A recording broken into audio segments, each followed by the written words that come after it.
تمام تر حمد و ثنا اور خوبیاں اس خالق و مالک کے لیے جس نے ہمیں اور آپ کو ایمان کی عظیم ترین نعمت عطا فرمائی، اور لاکھوں درود و سلام ہو امام الانبیاء خاتم الرسل جناب محمد رسول اللہ صلی اللہ علیہ وسلم پر، جن کی محنت اور کاوشوں کے صدقے میں آج ہم سب مومن اور مسلمان ہیں۔ اللہ رب العالمین نے ہمارے ساتھ بہت ہی انعام کا، بھلائی کا اور خیر کا فیصلہ کیا کہ اللہ تعالیٰ نے ہمیں اور آپ کو سب سے عظیم دولت، سب سے عظیم انعام جسے ایمان کہتے ہیں، ایمان کی عظمت کا اس بات سے پتہ چلتا ہے کہ اس روئے زمین پر جب تک ایمان والا باقی رہے گا، اللہ اللہ کہنے والا باقی رہے گا، دنیا کا سارا نظام باقی رہے گا۔ زمین، آسمان، چاند، سورج، درخت، پودے، سارے نظام چلتے رہیں گے۔ کب تک؟ جب تک اس دھرتی پر اللہ کا نام لینے والا ایمان والا باقی رہے گا۔ ایمان والوں کی یہ قدر و منزلت، اس کی عظمت ہے۔ اے کاش کہ ایمان والے اپنے اس ایمان کی قدر کریں اور اس ایمان کو بچا کر چلے جائیں۔ جیسے حافظ قرآن کے لیے کہا جاتا ہے کہ قرآن کا یاد کرنا کمال نہیں ہے، اس کا باقی رکھنا۔ اللہ نے اپنے فضل و کرم سے بغیر کسی درخواست کے، اللہ نے اپنے فضل و کرم سے ایمان کی دولت عطا فرمائی۔ اگر وہ چاہتا تو درندہ بنا سکتا تھا، حیوانات کو پیدا کر سکتا تھا، جمادات کو پیدا کر سکتا تھا، لیکن نہیں، ہمارے آپ کے ساتھ انعام کا معاملہ کیا، احسان کا معاملہ کیا، کہ اللہ تعالیٰ نے ایمان کی وہ عظیم ترین دولت عطا فرمائی جو اللہ تعالیٰ نے وہ انعام، بڑا انعام، اور اس پر اور مزید احسان فرمایا، ایسی امت کے پیدا فرمایا جو امت خیر امت، جو امت ساری امتوں پر فائد، کنتم خیر امت اخرجت للناس تأمرون بالمعروف وتنہون عن المنکر۔ روئے زمین پر جتنے لوگ بسنے والے ہیں، جتنے قومیں آئی، جتنی امتیں آئی ہیں، وہ ساری امتوں میں سب سے فائد، سب سے حسنت، سب سے فضیلت والی امت جناب محمد رسول اللہ صلی اللہ علیہ وسلم کی امت ہے، جس میں ہم اور آپ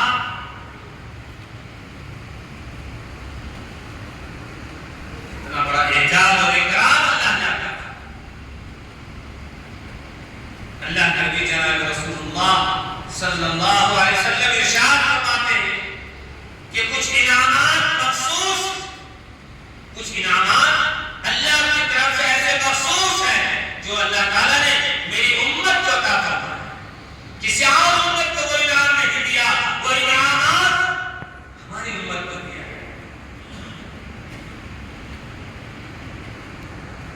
اللہ کے نبی جناب رسول اللہ صلی اللہ علیہ وسلم ہمارے نبی اور پیغمبر ہیں۔ اشہد ان محمد رسول اللہ کیا کہتے ہیں؟ اشہد ان لا الہ الا اللہ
اللہ علیہ وسلم نے فرمایا کہ کچھ مخصوص انعامات ایسے ہیں جو خصوصی طور پہ اللہ تعالیٰ نے میری امت کو عطا فرمایا. مثال کے طور پر اللہ کے نبی صلی اللہ علیہ وسلم نے فرمایا کہ پہلی امتوں کی ان کو عبادت خانے میں جانا لازم اور ضروری تھی. عبادت کرنے کے لیے عبادت خانے میں جانا ہے, عبادت گاہ میں جانا ہے. اللہ تعالیٰ نے میری امت کو ایک ایسا خاص انعام عطا فرمایا کہ میری امت کے لیے پورے زمین کو سجدگاہ بنا. کیا مطلب ہوا؟ یعنی میری امت کا جو شخص بھی روئے زمین کے جس پاکیزہ ٹکڑے پر وہ سجدہ کرے گا اس کا سزادہ ہوگا. مسجد میں ہی جانا لازم ضروری نہیں ہے. اگر کسان ہے, کھیت میں باغات میں ہے, کھیت کھلیان میں ہے, وہی نماز کا وقت ہو جائے نماز ادا کر لو, نماز ادا ہو جائے گی. پہلے امتوں کی طرح نہیں ہے کہ نہیں تمہیں جانا نہیں پڑے گا عبادت خانے میں عبادت کے لیے. نہیں, جہاں پر ہو نماز کا وقت ہو جائے وہی سجدہ ادا کر لو, وہی نماز ادا کر لو, تمہاری نماز قبول ہو جائے. یہ نعمت اللہ تعالیٰ نے اس امت کو عطا فرمایا. اسی طرح فرمایا میرے امت کے انعام میں سے خصوصیات میں سے یہ بھی ہے کہ اللہ رب العزت فرما رہے ہیں کہ اللہ تعالیٰ نے رمضان المبارک میں کچھ ایسے خصوصی اعمال ہیں, ایسے انعامات ہیں جو میرے اس امت کو اللہ نے عطا فرمایا ہے, کسی اور امت کو عطا نہیں فرمایا, کسی اور امت کو عطا نہیں فرمایا. ایسے ایسے مخصوص انعامات, لیکن ہم اس سے قدر نہیں کرتے. کیا نہیں کرتے؟ قدر نہیں کرتے. کون قدر کرے گا؟ اگر قدر کریں گے, اس کی اہمیت کریں گے تو اپنی ذات کا ہی فائدہ ہوگا, اپنی ذات کا فائدہ ہوگا. اللہ کے نبی جناب رسول اللہ صلی اللہ علیہ وسلم فرمایا کہ وہ زمین کو سجدگاہ بنا دیا, جہاں پر رہو نماز کا وقت ہو جائے نماز ادا کر دو, نماز ادا کر دو. اللہ تعالیٰ نے سہولت عطا فرمائی اپنے نبی پر اور اپنے نبی کی امت پر. اللہ نے انعام فرمایا, یہ احسان فرمایا, یہ آسانیاں پیدا فرما دی کہ اگر تم باغ میں رہتے ہو اور وہی نماز کا وقت ہو جائے وہی نماز ادا کرو, تمہاری نماز ادا ہو جائے گی. اگر تم کھیت اور کھلیان میں رہتے ہو اور کھیتی کا کام کرتے ہو, مسجد وہاں نہیں ہے, چلو وہی وضو کرو, نماز کا وقت ہو جائے نماز ادا کرو, تمہاری نماز ادا ہو. ہم ایسے علاقے میں رہتے جہاں مساجد نہیں ہے, اگر چند لوگ ہیں جمع ہو کر جماعت کی نماز ادا کریں, آسانیاں پیدا فرماتا. لیکن اے کاش اس انعامات کی ہمیں قدر کی توفیق نصیب ہو جائے. ان انعامات میں سے اللہ تعالیٰ نے رمضان مبارک کا ایک عظیم نعمت, ایک عظیم تحفہ, ایک بڑا انعام عطا فرمایا. کچھ ممالک ایسے ہیں کہیں 12 گھنٹے کا روزہ ہے, کہیں 14 گھنٹے کا روزہ ہے, بعض جگہ تو 18 گھنٹے کے روزے, اور بعض جگہ تو ایسا کہ پورا سورج غروب ہی نہیں ہوتا, 48 گھنٹے دن ہی رہتا ہے, بس تھوڑا آدھا 1 گھنٹہ ہوتا ہے ایسا لگتا ہے بس سورج جا رہا ہے, اپنی سورج. وہاں کے لوگ روزہ کیسے رکھیں گے؟ وہاں کے لوگ روزہ کیسے رکھیں گے؟ ان کے لیے وقت متعین ہوگا. علماء نے لکھا ہے کہ مثال کے طور پر اسلامی مکہ المکرمہ کا اعتبار کیا جائے اور اس کے حساب سے جو روزے کے اوقات ہیں اس اوقات پر وہ روزہ رکھ لے, اس کا روزہ ادا ہو جائے. اللہ رب العالمین نے رمضان مبارک کا جو انعام عطا فرمایا ہے, اس روزے کے اندر, اس رمضان کے اندر اپنی ترتیب بنانا ہے, اپنی ترتیب بنانا ہے. استقبال رمضان, رمضان سے آمد, رمضان کی آمد سے پہلے ہمارے اور آپ کے آقا جناب رسول اللہ صلی اللہ علیہ وسلم کثرت کے ساتھ شعبان المعظم میں آپ نے روزہ رکھا ہے, لیکن 15 شعبان المعظم کے بعد امت کو پہلے میں روزہ رکھنے سے آپ نے منع فرما دیا. یہ اس بات کی دلیل ہے کہ یہ نفلی روزہ ہے. نفلی روزہ رکھ کر اگر کمزور پڑ جاؤ گے, آدھا کمزور ہو جائے گے, تو رمضان مبارک کا روزہ جو فرض ہے اس میں کوتاہی نہ پیدا ہو. رمضان کے روزے کی اہمیت کا پتہ چلتا ہے۔ اللہ کے نبی جناب رسول اللہ صلی اللہ علیہ وسلم تو خوش ہو جاتے ہیں، کثرت کے ساتھ شعبان میں بھی رکھو، رمضان میں بھی رکھو، لیکن آپ نے نفل کا درجہ نفلی حد تک رکھا اور فرائض کا درجہ اعلیٰ کیا کہ نہیں، نفلی روزہ رکھ کر اپنے آپ کو کمزور مت بناؤ، رمضان کا فرض روزہ ہے، اس میں کمی واقع نہیں، پوری بشاشت کے ساتھ، پورے وقار کے ساتھ، پورے اخلاص کے ساتھ رمضان مبارک میں انشاءاللہ روزہ رکھنا، اس کی ہمیں کچھ تیاری کرنا۔ کیا تیاری کرنا؟ موٹی موٹی باتیں، موٹی موٹی باتیں یہ ہے کہ دنیا کے کاموں کے لیے ہم ایک ترتیب بنانا ہے۔ شادی کرنا ہے، ترتیب بناتے رہے، آج یہ کام کرنا، صبح یہ کام کرنا، شام یہ کام کرنا، آج شادی محل کو کرنا، کل فلاں صاحب سے ملاقات کرنا، بناتے رہے ترتیب۔ وقت قریب آ گیا تو شادی کے کارڈ تقسیم کرنا، آج اس علاقے میں جانا، کل اس علاقے میں جانا۔ تو دنیا کے کاموں کے لیے اپنا شیڈول تیار کرتے ہیں، اپنے کاموں کی ایک ترتیب بناتے ہیں اور تحریری طور پر لکھتے ہیں، کہیں مس نہ ہو جائے، بھول نہ جائے، کیا ہو جائے، بھول نہ جائے۔ بہت سارے لوگ آفس میں کام کرتے ہیں، ان کے گھر میں بورڈ بھی لگا رہتا ہے، وہ شام میں پورا نوٹ کر لیتے کر کے یہ کام کرتا ہے۔ تو دنیا جو فانی ہے، کیا ہے دنیا؟ فانی ہے، ختم ہونے والی ہے، اور آخرت کبھی نہیں، لا یموت فیہا ولا یحیا، کبھی ختم نہیں ہوگی۔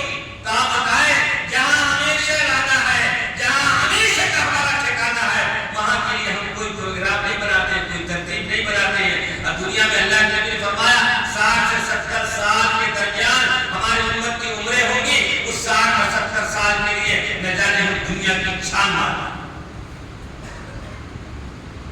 یقیناً دنیا برتنے کے لیے وہ بھی لازم ضروری ہے، لیکن اس سے زیادہ جہاں ہمیشہ رہنا ہے، وہاں ہمیشہ کی تیاری کے لیے اس کی ترتیب بنائی جائے۔ تو سب سے پہلی بات یہ ہے کہ کوئی مخصوص کاموں کے لیے جیسے ہم فرصت سے وقت نکالتے ہیں، جو لوگ کمپنی میں آفس میں کام کرتے ہیں ان کو مہینے کی 2 چھٹی 3 چھٹی ملتی ہے، وہ چھٹی کو بچا کر رکھتے ہیں۔ کیا کرتے ہیں؟ بچا کر رکھتے ہیں۔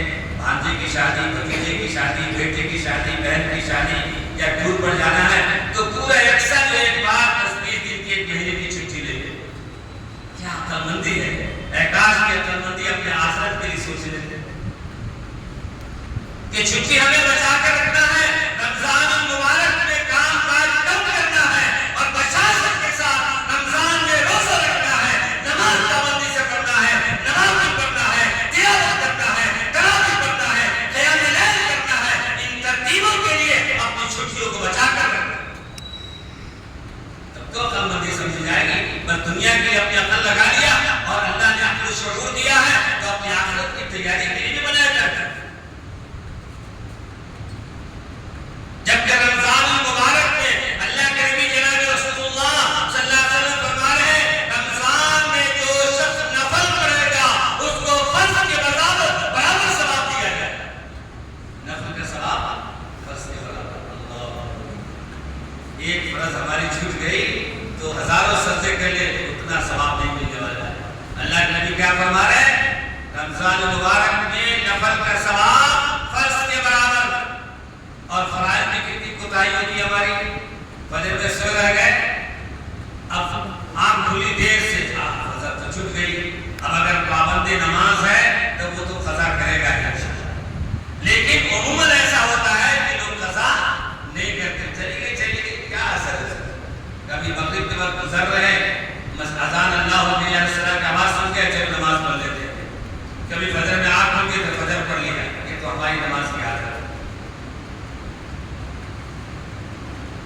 تو ہم لوگوں کو چاہیے کہ رمضان میں کثرت کے ساتھ نوافل کا اہتمام کرے، اس لیے کہ نوافل کا ثواب فرائض کے برابر ہے۔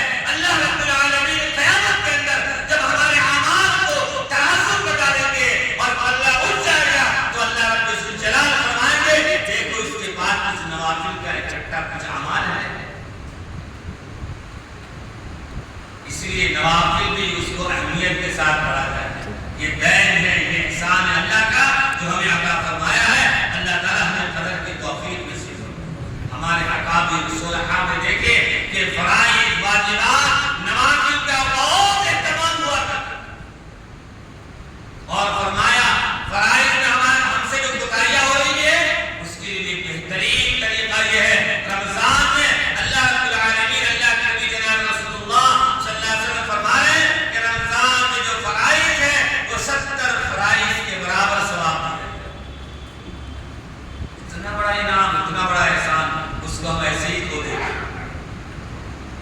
دوستو آپ سنو، تو ہمیں ترتیب بنانا ہے۔ کیا ترتیب بنانا ہے؟ سب سے پہلی ترتیب یہ ہے کہ اپنے اوقات کو جو بھی وقت لگاتے ہیں کام عمر جتنا ممکن ہو سکتا ہے رمضان کے لیے اپنے آپ کو فارغ کیجیے، اور فارغ کر کر ادھر ادھر پھرنے کی ضرورت نہیں ہے، عبادات اس کو لگائیے، تلاوت میں لگائیے، نوافل میں لگائیے، اذکار پڑھیے، قرآن نہیں پڑھنے آتا تسبیح پڑھیے، اللہ اکبر اللہ اکبر الحمدللہ پڑھیے، استغفار پڑھیے۔ ایک کام تو یہ کرنا ہے۔ دوسرا کام یہ کرنا ہے اس کے ساتھ ساتھ رمضان کی تیاری دنیاوی اعتبار سے اپنے گھر کا راشن وغیرہ رمضان سے پہلے انتظام کرنا، تاکہ بار بار آپ کو دکان اور مکان سے نکل کر بار بار باہر جانے کے اپنے اوقات کے خرچ کرنے کی ضرورت نہ پڑ جائے، بلکہ آپ اپنے گھر کے کچن سے فارغ رہیں اور جو بھی وقت ملتا ہے اس وقت کو دین کے کاموں میں، اللہ کے کاموں میں اور اللہ کی مساجد میں لگائیں۔ گھر کے کاموں سے بھی فارغ ہو جائے، اور گھر کے بال بچوں کی شادی جو رمضان میں ہمارا قیمتی وقت ضائع ہوتا ہے اور پیسہ بھی زیادہ ضائع ہوتا ہے، وقت بھی ضائع ہوتا ہے، اس کو بھی رمضان سے پہلے کر کے یہ سب ایسے امور ہیں، ایسے کام ہیں جو اگر ہم کر لیں گے تو انشاءاللہ رمضان میں ٹینشن نہیں رہے گا، رمضان میں سکون رہے گا، اور بیوی بچے آپ کو زیادہ ستائیں گے نہیں، بیوی بچے آپ کو زیادہ ستائیں گے نہیں۔ ایک آپ کر لیجیے، انما الاعمال بالنیات،